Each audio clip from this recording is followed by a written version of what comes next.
I would like to welcome back to the stage Sherry, if you can come on back to the stage, the Executive Director of the Nova Scotia League for Equal Opportunities. Go ahead. I'm admiring your shoes. I'm just here like, look at that. Okay, so, yes. Congratulations on your retirement, Terry Lynn. We are going to miss you, though. So, the Claredon Robicheau Lifetime Community Award does mean a great deal to NSLEO, and it was created to reflect our past board chair, Claredon Robicheau, for his passion for improving the quality of life for persons with disabilities. He was originally from Matagan, Digby County, and he came from a family of 6 siblings, of which 4 were wheelchair users. He attributed his parents' Acadian background for his strong work ethic, and before the onset of muscular dystrophy, when he was 19, Claredon was a former hockey player, a baseball player, and a licensed scuba diver. After he graduated from St. Mary's University with a Bachelor of Commerce in 1979, he worked for the TD Bank in New Brunswick for 13 years, and then returned to Nova Scotia with his wife Delia in 1993. Once back in Nova Scotia, in southwest Nova Scotia, Clare, he founded the Transport de Clare. It was a door-to-door transit service for persons with disabilities and seniors. Under his guidance, this service grew exponentially into the model for today's Nova Scotia's community-based transit service. He also used his considerable talents in numerous important disability-related issues, including the Easter Seals Wheelchair Steering Committee, the Nova Scotia Disability and Poverty Reduction Strategy, the Disability Partnership Strategy, Nova Scotia Aging in Place initiatives, and as a disability voice in the setup of Tourism Industry Association of Nova Scotia, also known as TIANS. Claredon's volunteerism included being a 20-year member of his local Lions Club, 6 years as a provincial representative of the Council of Canadians of Disabilities, 4 years on his Community Health Board, and more than 10 years with the Nova Scotia League for Equal Opportunities. Claredon's contributions were publicly acknowledged in 2002 as the recipient of Her Majesty's the Queen Jubilee Medal, and in 2012 as the recipient of the Silver Medal. In December 2017, Claredon also received the Nova Scotia Human Rights Award for his work with the Bill 59 Alliance on Nova Scotia's accessibility legislation. He was pivotal to the disability community in this province and worked closely with so many others in this room, and some who are no longer in this room. Because sadly, Claredon passed away unexpectedly in 2018. Since 2019, we have been honoring him by recognizing a person with a disability who has been involved in their community to improve the quality of life for persons with disabilities. And this year's recipient of the Claredon Robicheau Lifetime Award is MJ Crawford. MJ was nominated for her extraordinary contributions to the disability community, especially her lifelong passion for supporting the deaf and hard of hearing community in Nova Scotia. Born deaf, MJ has dedicated the past 30 years to advocating for accessibility, awareness, and inclusion for individuals with hearing impairments and other complex disabilities. Since joining Teamwork Cooperative as a case manager in September 2011, MJ has been instrumental in administering the Workplace Support Program, ensuring that deaf individuals across the province receive the resources and accommodations they need to thrive in the workplace.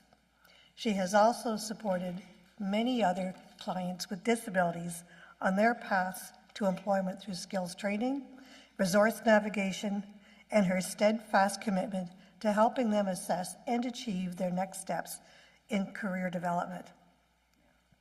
MJ's tireless educating business throughout Nova Scotia about disability culture and awareness, and has opened countless doors for those in the deaf community, promoting equal access and opportunity in employment. She has developed and facilitated deaf and hard of hearing awareness training for employers, helping them better understand how to create inclusive environments and support deaf employees. Over the years, MJ has educated hundreds of employees on workplace inclusion for persons with disabilities. She has presented at numerous career development conferences, helping to increase awareness and understanding of the deaf community within the profession. In recognition of this work, MJ received the NSCDA Excellence in Career Development Award in 2019 for her outstanding contributions to supporting persons with disabilities, particularly deaf clients who have gone on to build successful careers as soccer referees, personal care workers, and even in law firms, fields that were once largely inaccessible to them. Her endless patience, strategic approach to accommodations, and deep passion for accessibility make her an invaluable asset to the community. MJ is deeply committed to breaking down barriers, fostering understanding, and ensuring that every deaf, hard of hearing, and disabled person has the support they need to succeed both in and beyond the workplace. Her influence extends far beyond her professional role. She is a community leader, advocate, and educator. For years, she has collaborated with private businesses, nonprofits, and government organizations to raise awareness about the unique challenges faced by deaf individuals. Her efforts have greatly advanced the recognition and acceptance of American Sign Language, also known as ASL, while improving workplace practices that accommodate and empower those who are deaf or hard of hearing. It's not uncommon to find MJ delivering deaf and hard of hearing awareness training to employers, fostering open and respectful conversations, creating spaces where people feel comfortable asking the questions they might otherwise avoid. Her commitment to inclusion is also evident in her volunteerism. She has served as a mentor and advocate for countless individuals, guiding them through employment challenges and ensuring access to essential services. Outside of work, she enjoys sports, traveling, and socializing.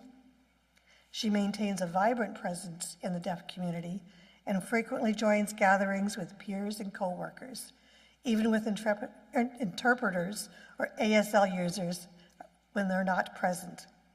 She never lets that barrier stop her and instead leads by example, showing that no matter the challenges that you face, you will always belong. Her ability to connect with others, her dedication to accessibility, and her passion for preserving Maritime Sign Language, a heritage language she learned from elders, makes her a true role model whose life exemplifies service to others.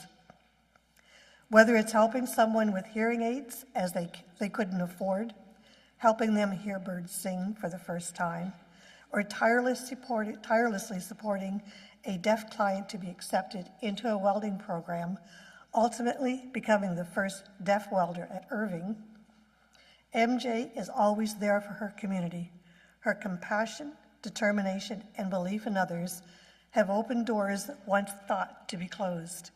Please welcome MJ Crawford to the stage.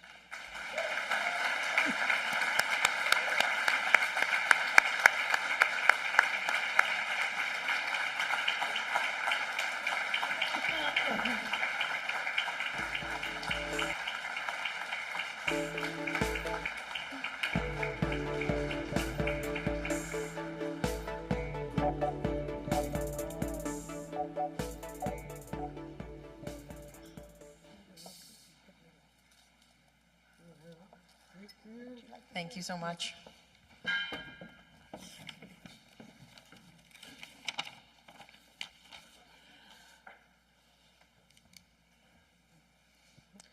Must bring the glasses, must bring the glasses. Thank you, everybody, so much. Don't worry, it's only one page. It's not long. It's not long at all. Thank you, Sherry.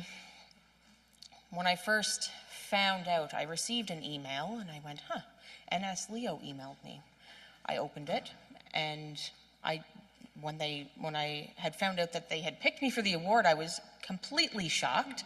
And honestly, my mouth hung open for a few minutes. I went, that is impossible. They must have selected the wrong individual. But really, I am absolutely honored to be selected for this award. I will give a little bit of a visual description of myself as well. White, gray, shoulder-length hair. I'm wearing a purple jacket, blazer, with a white blouse with flowers on it. And my pants and shoes are black. I am quite short, shrinking a little bit day by day. And reading glasses as well. Really wanted to thank my coworker, Hannah Heffler, and a few other coworkers who have nominated me for this award. Also Sherry and the NSLEO team for selecting me. The Claredon Robicheau Award is an honor to receive, and I mean, it was very, very unexpected. Just from the past awards, I know a few of the folks who have received the award in the past, just to name a few: Anne McRae, who is here today with us, Judy Turner, and also Kim Acker. So it's hard to sort of see my name up there with this long list of award recipients in the past. I did meet Claredon, I think, once or twice in the past, but unfortunately not enough to get to know more about who he is.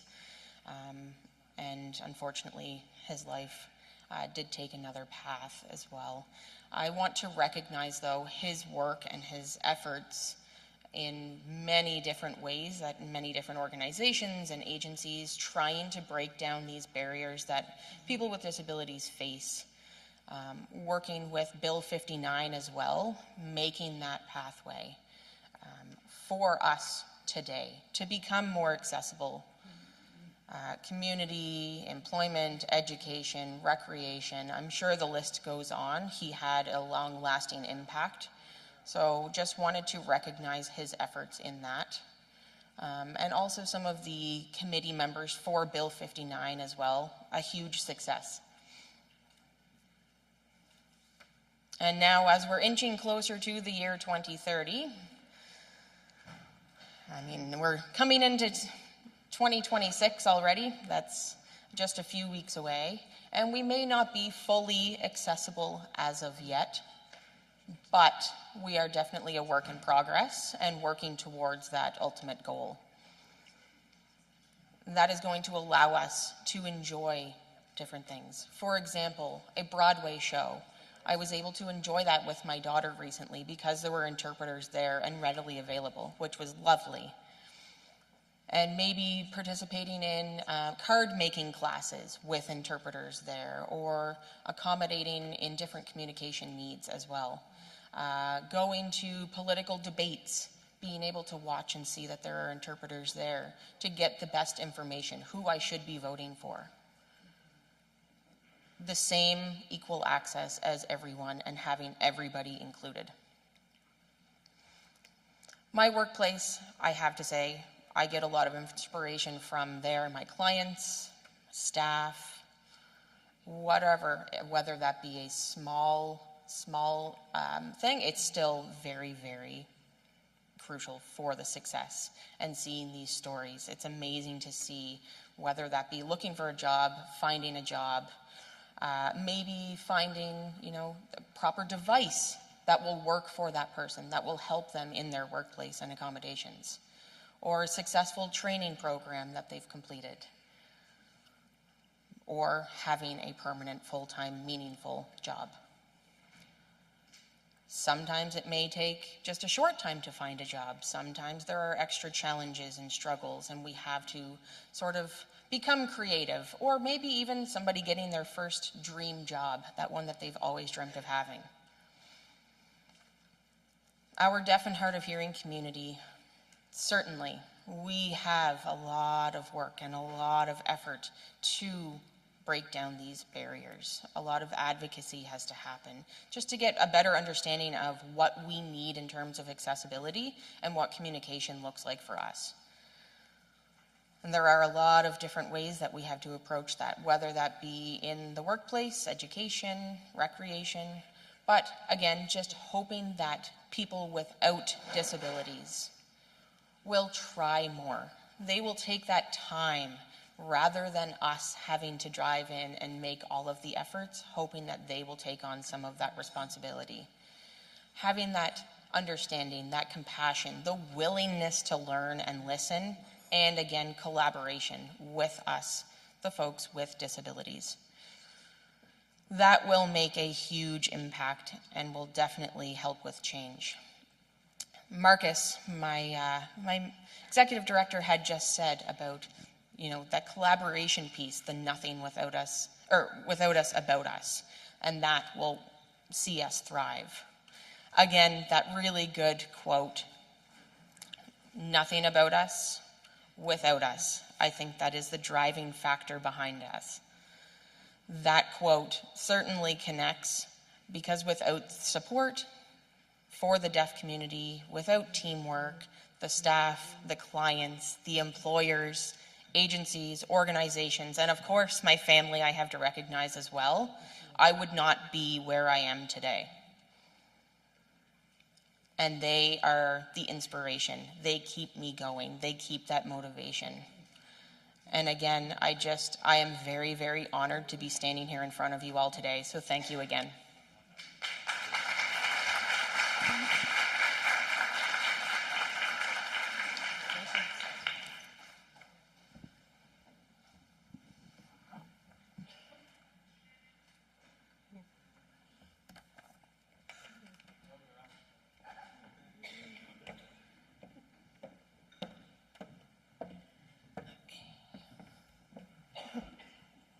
Thank you so much, MJ. I'm going to do something here that's going to probably freak Christine out, because I believe I sent you the correct scripting. I'm not sure if I did, so I think it's the same thing you have in the binder, so I'm hoping we're not going to take everyone too far off course, but I am going to refer to the notes I brought this morning. And as I say, I think they're the same. So one of the things that we often hear when gathering data is that if it matters, it'll be measured. And that statement has stayed with us throughout the work of the Quality of Life Index and the baseline report. And it became particularly resonant as our research took us into a deeper dive into the development of the Quality of Life baseline report, which is the companion document to the Quality of Life Index for persons with disabilities. We had undertaken this work. I believe it was in 2020 through funding that we received through Department of Justice Accessibility Directorate. So today I'm very pleased and genuinely proud to share that action can now be informed by the release of Nova Scotia's first baseline report on the quality of life for persons with disabilities. This achievement did not happen in isolation. It represents a powerful collaboration across sectors. The Nova Scotia League for Equal Opportunities may have led the work. However, through Engaged Nova Scotia, the Accessibility Directorate, and dedicated community partners, they offered their expertise, insight, and first voice representation, as well as colleagues from across government who provided essential support and partnership. To everyone who contributed, thank you. Truly, your commitment and care are woven throughout this report. The first of its kind, we believe to be in North America, it sets an important threshold. It is a proposed tool designed to respond directly to the gap we hear so often about, the absence of comprehensive, meaningful data on the lived experiences of persons with disabilities, by offering a data-driven, community-informed framework. The Quality of Life Index for Persons with Disabilities and the Nova Scotia's Baseline Report on the Quality of Life together lay a strong foundation, a foundation that will help policymakers, community leaders, and organizations to design, implement, and evaluate inclusive policies and practices that meaningfully improve the well-being of persons with disabilities across all sectors. This is not the end of the work, far from it, but today marks a turning point. We now have a shared, measurable starting point, and that means we can move forward with greater clarity, stronger accountability, and deeper commitment to building a Nova Scotia where everyone is valued and has a life where they are visible and supported. Thank you.